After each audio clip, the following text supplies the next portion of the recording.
Okay, here's one or two IDs for 2SERFM. Ron E Sparx. See if we can get through this in one take. Take one. Hi, this is Ron E Sparx from 2UW. This weekend, 2SERFM is holding a radiothon to celebrate its first birthday. I'd like you to join me then in supporting Sydney's only educational radio station. Why not give us a call on 218 9993 and show your support by offering a donation. The number again, 218 9993. I'll do another one that's maybe a little bit more laid back because I...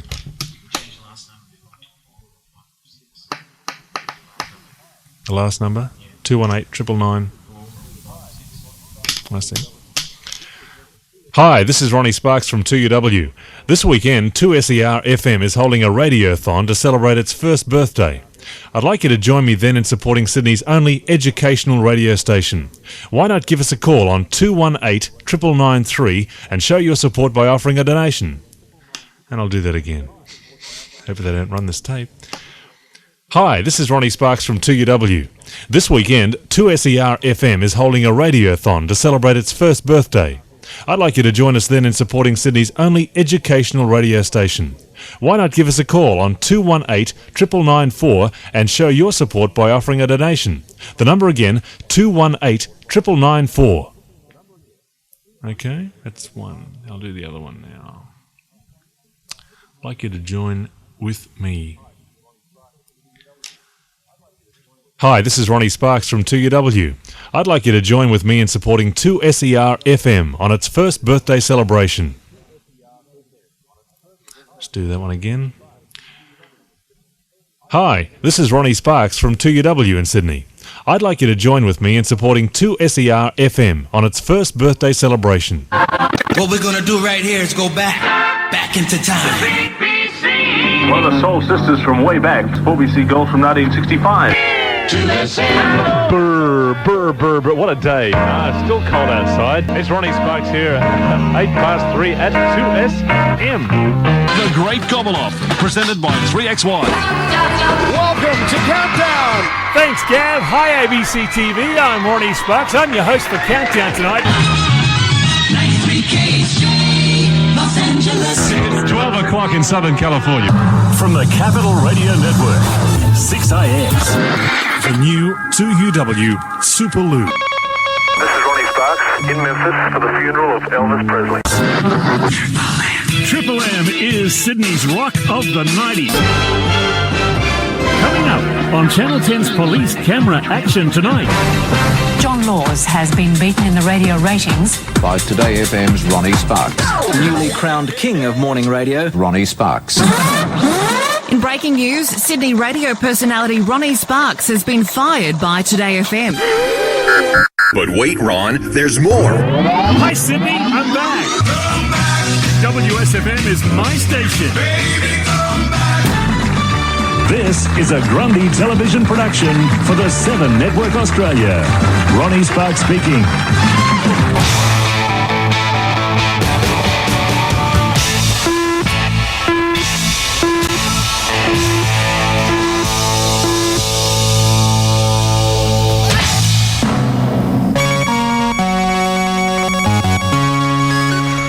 Report on the latest happenings at the Sunbury Rock Festival near Melbourne. It's over to Ron E Sparx. Day 3 of the Sunbury Rock Festival down here. There was sort of day 1, that was Friday night, now day 2, Saturday, and now day 3, Sunday. Shit, I'm not getting the door. Here I go. We'll just go on with this. Today, of course, as you know, at the Sunbury Festival has been Australians' Day at the Sunbury Festival near Melbourne, with many of the country's top rock bands playing to 25,000 fans. Among today's lineup were Skyhawks, Billy Thorpe, Sherbet, Eddie Cool, Linda George and Ayers Rock. You think the AM dial on your radio is all commercials and talk? Check out the changes we've made on 2UW.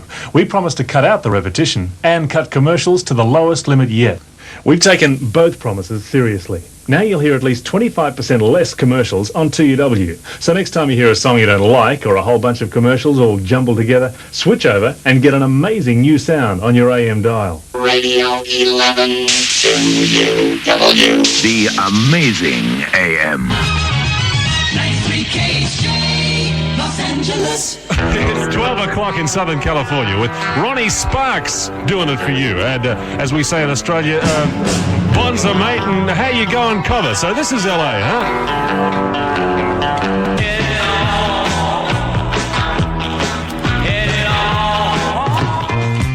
KHJ and the time.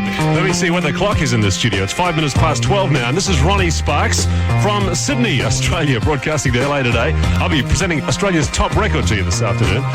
Southern California's top records to go with that. And I'll be speaking with some of the locals down there on Hollywood Boulevard. Fascinating.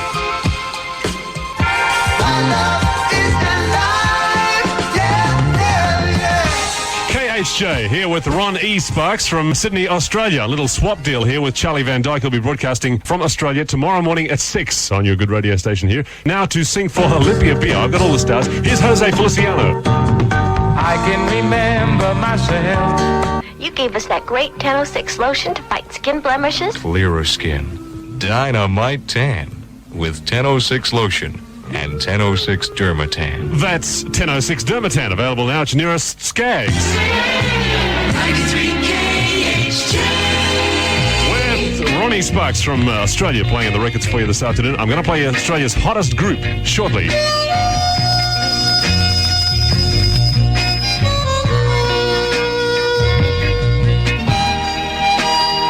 KHJ with one of my favourite American type hits, one that sort of fell off the boat and didn't make it in Australia. Pity about that. Oh Girl, Shylights, here with Ron E Sparx. Good news, round the corner, good gear, wherever you are.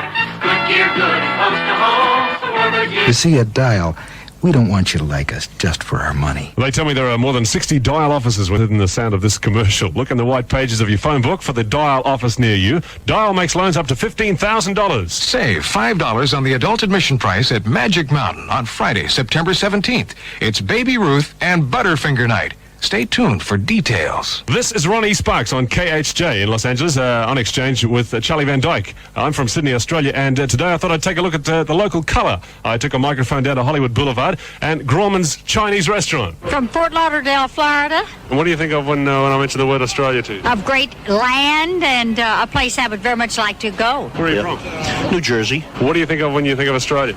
Down under. Chicago. What have you seen here at Grauman's? Paul Newman. Shirley Temple. And what does the word Australia mean to you? What do you think of as a country when I say Australia? Kangaroos. It's the only thing I can think of, too. Kangaroos. I've never been there. You are the reason we do what we do. We do it for you on 93 KHJ.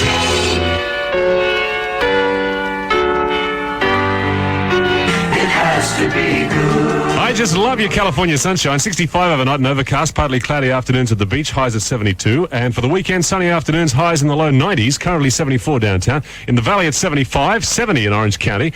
At the beaches, 70, and in Hollywood it's 24 Celsius. 75 degrees at KHJ. KHJ, 1228 it is. That's the Nights on Broadway. It's the Bee Gees, who we always claim is an Aussie group because they were down under in Australia there for quite a few years before they broke it big around the world. So they were born in England, but we tell Americans they're Aussies. And speaking of Aussies, this is Ron E Sparx. This whole world keeps turning, and most folks follow along. Bo Diddley and Dr. Pepper, two originals. As part of their pledge to keep food prices down, Vons is happy to announce new price reductions, lower prices on foods you use most. Continuing consumer surveys show Vons still among the lower priced of all leading supermarkets. Vons invites you to compare their prices and then compare their stores. You'll find Vons helps you where it really counts. And here's an example. Star-kissed tuna is what we say. 6.5 ounce can, only 48 cents at Vons. 93 KHJ. Oh, I gotta play you this. I recorded this just before I left Sydney. This is Dewey Vanell of the Group America here in Australia. Ron E Sparx, disc jockey from Australia, is now in America. If you can figure this out, he's broadcasting from America now. Well, I tried to make it Sunday. KHJ at 20 minutes to 1, and that's America, one of the many American bands who are touring Australia of late, and they've been doing great business down there. And this is Ron E Sparx on the radio here in LA. Oh, by the way, the Garden Theatre Festival continues tomorrow at Barnsdale Park. See entertainment, films, and art. Check it out. You've probably seen the Pepsi Challenge on TV. Take the Pepsi Challenge. Let your taste decide. 93 KHJ.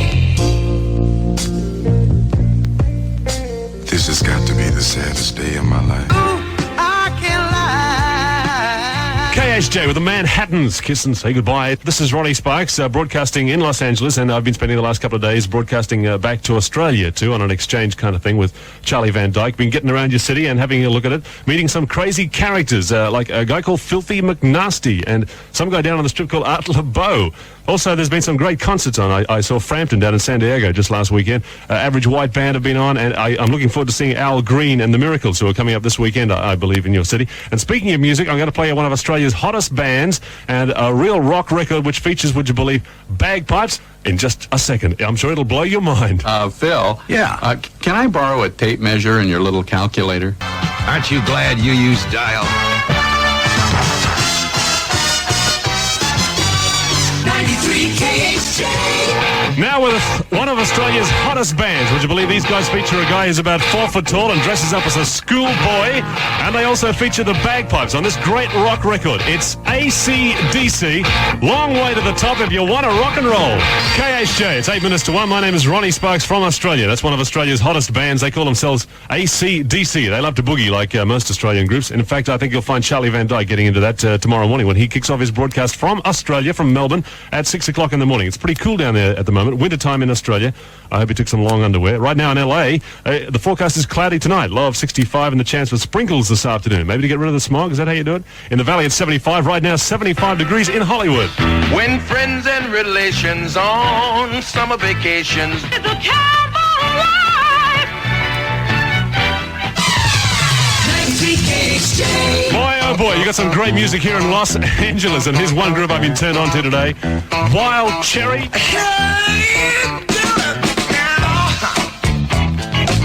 So switch to Ralph's, cause it's the supermarket. Ralph's has what you want at the right price. For example, Best Foods mayonnaise, 1 quart jar, only 89 cents. Whole body fresh fryers, just 44 cents a pound.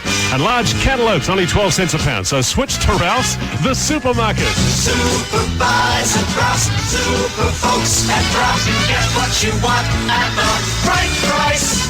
Ralph's. 93 KHJ. It's just been terrific here in Los Angeles. I've loved every minute of it. We've made some great mates over here in California while we've been staying here doing our broadcast. I'm going to hand you back to one of them. It's Mark Elliott coming back. We must do this again sometime. And look out for Charlie Van Dyke from Melbourne tomorrow morning at 6. I know it's kind of late. I hope I didn't wake you.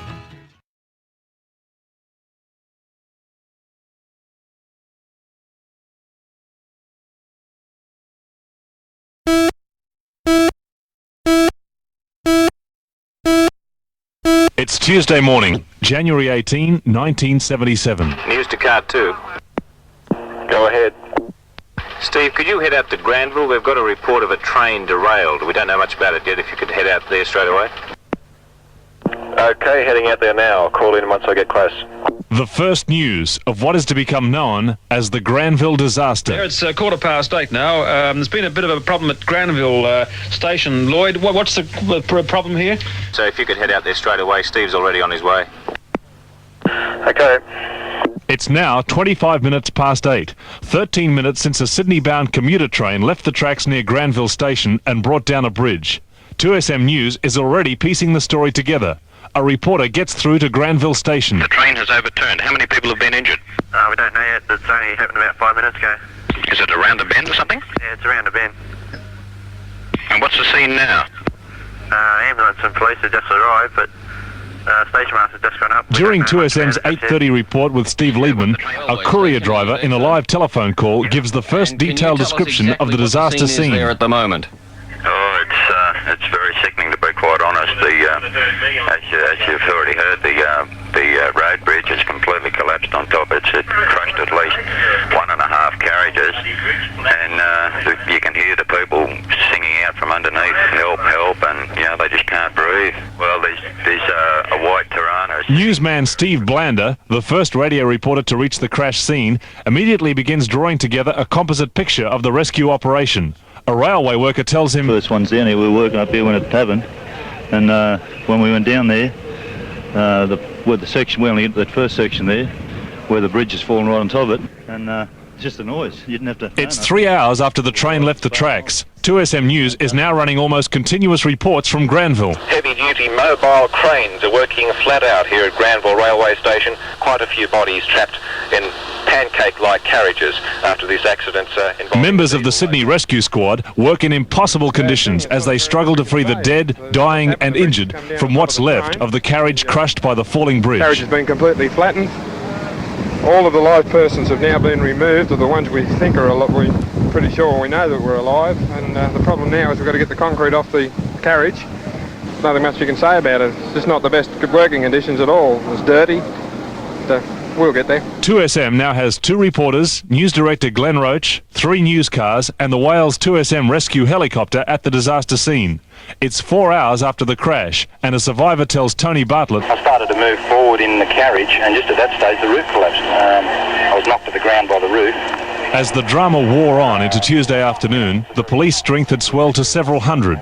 Inspector Ray Williams went through the crashed train but still couldn't estimate the number of dead. It's impossible, quite impossible. I've been through the wreckage myself with the rescue squad, so it'd be quite improper for me to estimate the numbers. I don't want to worry anybody unduly. As the disaster operation continues, 2SM reporters convey their impressions of the enormous task facing the rescuers. Heavy-duty mobile cranes are working flat out here at Granville Railway Station, removing tons of rubble, concrete and brick from an overhead bridge which has fallen on top of this very old wooden train. There are teams of doctors and nurses down on the railway. 7 hours after the first disaster report, 5 helicopters have been rushed to Granville. 2SM to the helicopter. 2SM, this is the rescue helicopter. Helicopter, are you in the position to pick up Glenn Roach and take him over the disaster scene? We're just about to get airborne if he comes out to the emergency helipad now. Accident victims of the Granville train disaster. As Tuesday afternoon drags on, the injured are still being released, 8 hours after the accident happened. The young girl has been taken from the wreck of the train. She's just been brought out by the paramedics, and she's being loaded on the Wales 2SM rescue helicopter. And this big crane is going to hopefully lift the girder off him and we can get him away. Beyond that, I'm afraid, everybody is dead. The last injured man to be freed is 32-year-old Brian Gordon. He was trapped by the legs for more than 10 hours. As he's carried to a waiting helicopter, reporter Tony Bartlett describes the scene. The helicopter which will take him directly to hospital, where an attempt will be made to save his legs with microsurgery. The injured man died later in hospital. As the dead are pulled from the train, they are taken to the city morgue. Steve Blander. I'm now at Camperdown, and I've been speaking to one of the attendants on the gates here. It's a pretty busy scene at the city morgue here at Camperdown at the moment. It's the end of day 1. January 18. A lot of people have stories to tell about today. One of them is a local priest, Father McGovern, who was one of the first people to reach the scene of Australia's worst rail disaster. I was only able to anoint the top of her head. The rescue operation continues throughout the night. It's Wednesday morning. As the sun comes up, Steve Blander is next to the crushed carriages. Rescue workers sifting through one particular carriage, the one which was up. I can see ambulance men with stretchers on the crane, lowering them down. And the rescue squad teams have now been working non-stop for 20 hours. Their leader, Sergeant Joe Beecroft. Actually, there is a large... By Wednesday morning, the full impact of the disaster becomes clear. Superintendent George Marshall tells 2SM... The death count at the moment is 57. It's now midday, Wednesday, January 19, 1977. 28 hours after the accident happened. 12 o'clock report, and this is Brian White. At least 60 people have been killed in the rail disaster at Granville, which is the worst train smash in Australian history. So I don't give much... At 2:30 on Wednesday afternoon, the final police briefing is held. All of the dead and injured have now been accounted for. The situation at the moment is that we've removed all the concrete and the girders. 3 o'clock Wednesday afternoon, and the emergency is almost over. Glenn Roach is still on the scene with the final tragic details. The operation is almost One of the last of the rescue squad to come up from the wreck of the train is Sergeant Joe Beecroft. After 32 hours of non-stop work, the heartbreak finally gets to the sergeant as he talks to Peter Hazelwood. Emotionally, whilst you're working, it's okay. But I'm afraid once you stop, and particularly when you're asked about it, as you can probably see. And it was at this point that Sergeant Beecroft, a veteran of many rescues, broke down. It's now 5 o'clock on Wednesday afternoon, 32 hours since news director Glenn Roach reached the disaster scene. Is there anything else that's worth saying at this point of time? As the operation finally started to wind During down, the long hours at the crash scene, the 2SM News team had an extra job as they covered the story, to find out what had happened to a girl named Jill.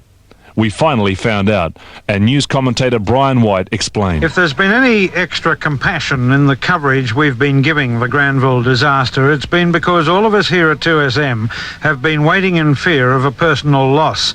Now the casualty list shows that Jill Clayton is dead, and all of us here are stricken by it. The Granville disaster was the biggest story ever covered by 2SM News. For the first time, a full-scale emergency operation was needed in Australia's largest city.